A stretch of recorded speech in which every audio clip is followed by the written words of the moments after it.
Assalamualaikum warahmatullahi wabarakatuh. Bismillah, walhamdulillah, wassalatu wassalamu ala rasulillah, wa ala alihi wa sahbihi wa man wala ma ba'd. Perkenalkan, nama saya Muhammad Fiji Marinda. NIM saya 1052711128819 dari Prodi Komunikasi dan Penyiaran Islam, Fakultas Pendidikan Agama Islam dari Universitas Muhammadiyah Makassar. Baik teman-teman, di sini saya akan sedikit menjelaskan sedikit kisah dari seorang pengusaha dari Mesir yang bernama Insinyur Salah At-Tiyah. Mungkin sebagian dari teman-teman sudah mengetahui kisah ini, tapi dari kisah ini sebenarnya ada banyak hal yang ingin saya sampaikan yang memiliki hubungan tentang pentingnya menjadi pengusaha yang melibatkan Allah sebagai mitranya. Saya sampaikan nanti sedikit. Saya akan mengutip ayat Al-Quran surah Al-Mulk ayat 15. A'udzu billahi minasyaitonir rajim. Walladzi ja'ala lakumul arda dalulan famshu fi manakibiha wa kulu min rizqihi wa ilaihin nusyur. Dialah yang menjadikan bumi untuk kamu mudah dijelajahi, maka jelajilah di segala penjurunya. Wa kulu min rizqihi, dan makanlah dari sebagian rizkinya. Wa ilaihin nusyur, dan hanya kepadanya lah kita kembali. Wahai syabab yang dirahmati oleh Allah Subhanahu wa taala, ayat ini sangat jelas bahwa Allah telah menjadikan bumi agar kita untuk mudah menjelajahi dimanapun kita bisa untuk menjelajahinya, dan telah dihamparkan rezeki darinya, dari hamparan bumi yang telah Allah ciptakan ini. Dan perlu kita ingat bahwa dimanapun kita berada, apapun rezeki yang kita dapatkan, apapun rezeki yang kita makan atau kita hasilkan untuk diri sendiri atau untuk keluarga, sungguhnya hanya kepada Allah. Sungguhnya akan ada waktunya kita kembali kepada Allah Subhanahu wa taala.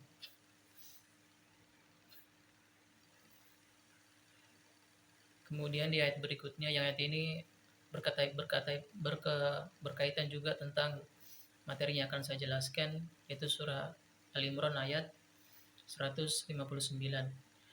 A'udzu billahi minasyaitonir rajim. Fa idza azamta fatawakkal 'ala Allah. Innallaha yuhibbul mutawakkilin. Kemudian apabila kamu telah membulatkan tekad, maka bertawakallah kepada Allah. Innallaha yuhibbul mutawakkilin. Sungguhnya Allah menyukai orang-orang yang bertawakal kepadanya. Ayat ini memiliki hubungan dari ayat pertama, bahwa apapun usaha yang ingin kita gapai, apapun usaha yang ingin kita rintis, apapun rezeki yang ingin kita dapatkan, tentunya kita harus menguatkan tekad kita, terutama agar tidak goyah dalam mencari atau memperoleh apa yang ingin kita dapatkan. Dan ini juga ada hubungannya dengan bagaimana kita bisa menjadi pengusaha yang sukses. Dan tentunya ini kita harus bertawakal kepada Allah. Dan sesungguhnya orang yang bertawakal kepada Allah adalah orang yang sangat disukai oleh Allah Subhanahu wa taala.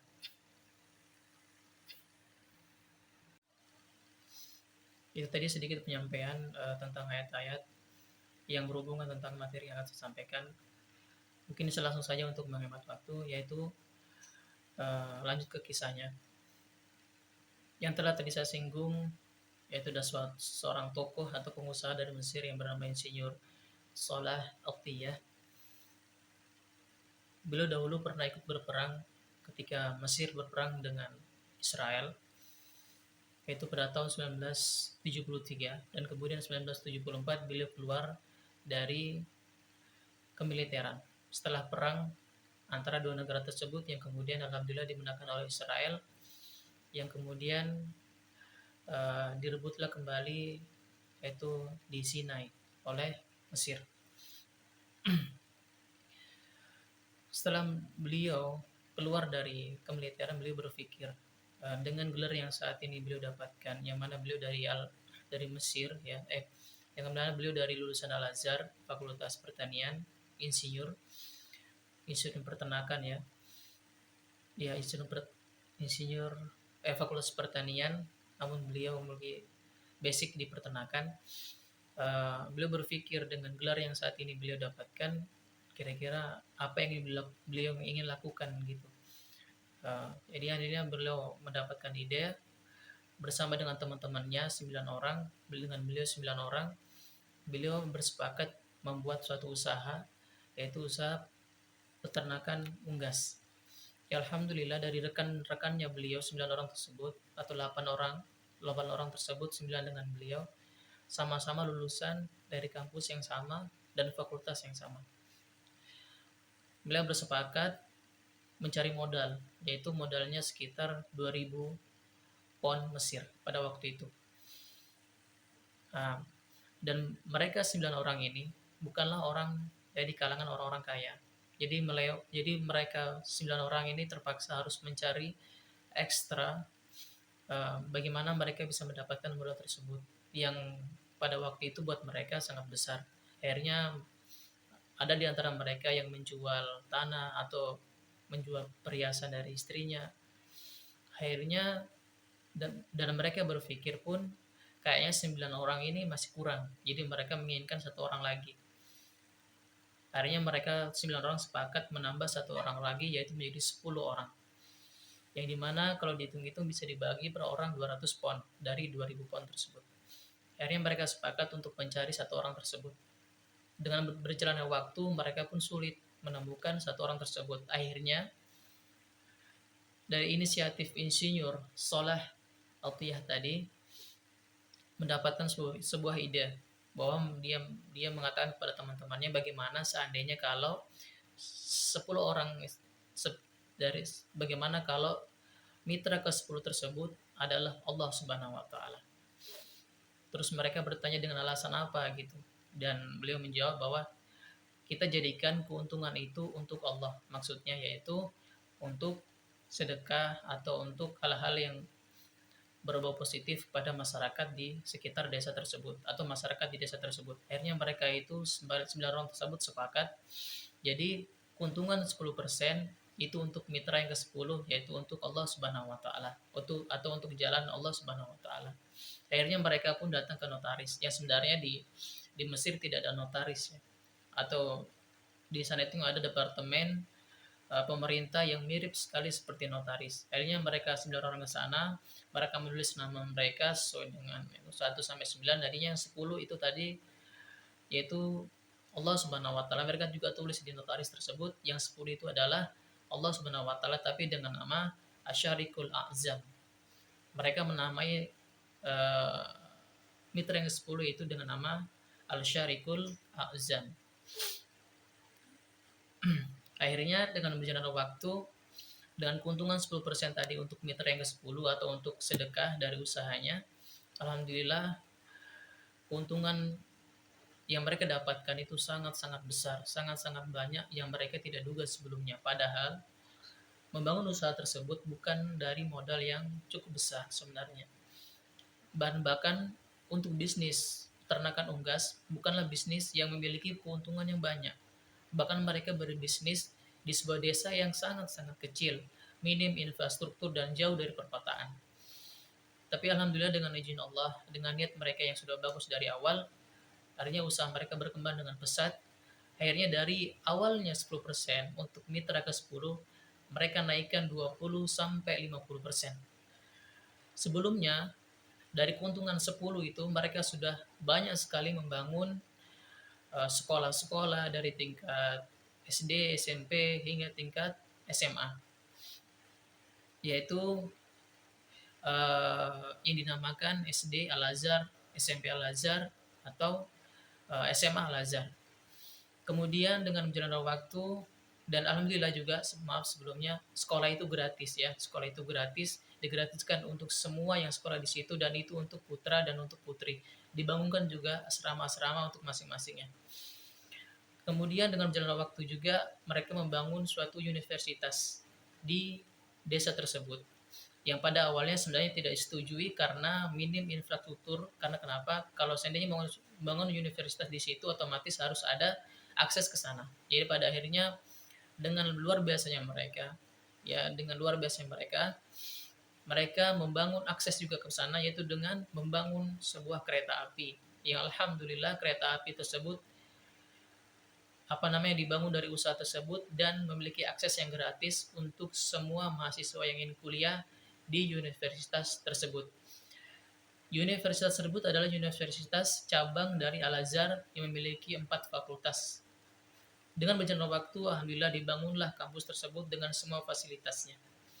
Dan kemudian juga alhamdulillah dengan keuntungan tadi dari 10 sampai 50% tadi untuk mitra, ke 10 atau untuk Allah Subhanahu wa taala, mereka bisa kemudian membangun rumah sakit yang modern. Dan alhamdulillah rumah sakit tersebut juga gratis. Seandainya pun mereka disuruh menginap oleh dokter, itu pun gratis. Dan alhamdulillah seandainya pun disuruh membayar, itu pun cuma sekitar 20 pon atau sekitar 20.000 kalau dirupiahkan. Alhamdulillah dengan jalan waktu 6 tahun sebelum meninggal, yaitu seorang tokoh tadi, Insinyur Salah Attiyah, beliau mengatakan bahwa kepada teman-temannya, beliau ingin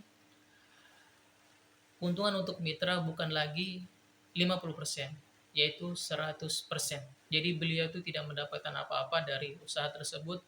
Beliau hanya dengan umurnya sekitar 6 tahun sebelum sebelum beliau meninggal, beliau ingin mengabdikan diri dengan masa tersebut. Beliau ingin mengabdikan diri bagaimana untuk menjadi pembina di situ atau menjadi pengasuh atau mengontrol di bidang-bidang yang tadi beliau telah bangun.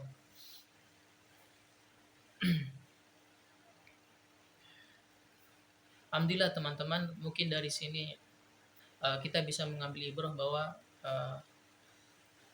sesungguhnya kita itu berwirausaha tidak harus memiliki banyak yang modal, tidak harus memiliki modal yang begitu banyak, atau mencari modal yang bahkan diharamkan oleh Islam. Dan dari kisah ini juga kita bisa mengambil ibrah bahwa seorang wirausaha tidak harus mengejar profit semata atau keuntungan-keuntungan semata, tapi kita juga harus bisa menyisihkan sedikit keuntungan tersebut untuk halayak yang banyak. Kemudian ibrah yang bisa kita dapatkan dari kisah ini, bagaimana kita berwirausaha harus menjadikan kita tuh orang yang tawadhu. Jangan pernah sombong atas apa yang telah kita miliki atau atas apa yang kita dapatkan saat ini. Kemudian ibrah yang kita bisa dapatkan di sini adalah berusaha itu harus melibatkan Allah Subhanahu wa taala agar usaha kita itu semakin berkah dan dimudahkan oleh Allah Subhanahu wa taala.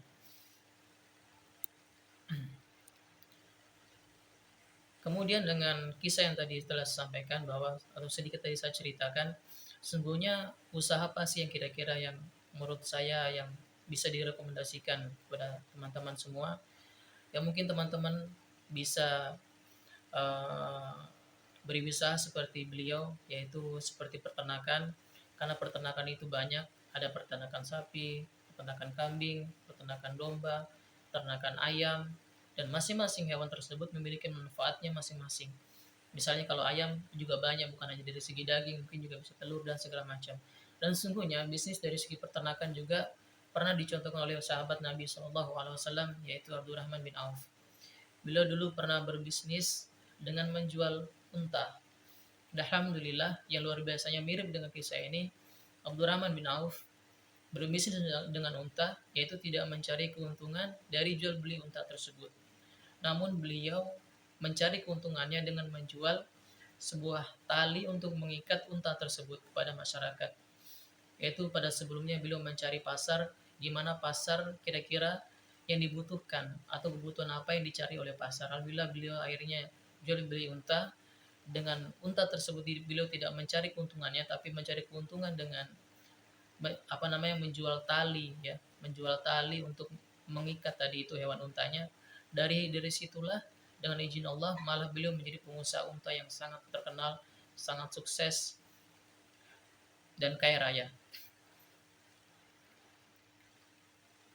Kemudian dari dua kisah yang tadi yang saya sampaikan, mungkin ada ayat yang menyimpulkan atau ayat yang menguatkan tentang kisah-kisah tersebut, yaitu pada surah Al-Baqarah ayat 215. A'udzu billahi minasyaitonir rajim. Yas'alunaka yas'alunaka mada yunfiqu.